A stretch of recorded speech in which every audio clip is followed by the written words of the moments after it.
ქართული ოცნება, ზოგადად ბიძინა ივანიშვილი, ცუდად ეპყრობა თავის ამომრჩევლებს. რატო? აი ეს ცოტა ხნის წინ წარმოედგინე აქებდი, ღარიბაშვილის ქება იყო საყოველთაო მოდაში. რა პრობლემაა? არ ვიცოდით. მე ზოგადად დაუჯერებლად მეჩვენი ვარ, რომ ბატონმა ლილუაშვილმა და ბატონმა ღარიბაშვილმა ბატონ ბიძინას უღალატეს. ამას ვერ ვიჯერებ. ქთამი აიღეს? იცი როგორ არის, რომ ქართულ ოცნებაში ქთამი მე მგონი არავის ზოგადად არავის არ გაუკვირდება. რატო ვითომ? საუბარია იმაზე, რომ დაშვებულზე უფრო მეტი ქთამი აიღეს თუ არა. ქთამი თუ რა ქვია? სპეკულაციებია. კარგი. ხო, თუდად მოპყრობა არის ეს შენს ამორჩეველს და ვიღაც კოორდინატორებს იერარქიაში. აკებინებ და მე უცბად პირიქით გამოაცხადებინებ მოღალატეს. შენ ფიქრობ, რომ მოღალატები იყვნენ ბატონი ლილუაშვილი და ბატონი ღარიბაშვილი?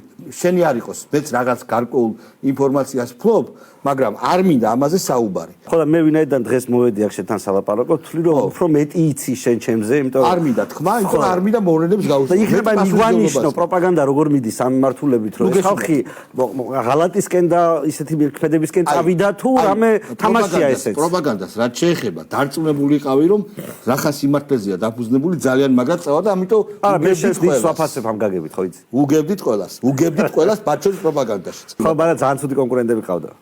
ნუ ხელოვნურად გოლ შექმნით. ისინი დაბერდნენ.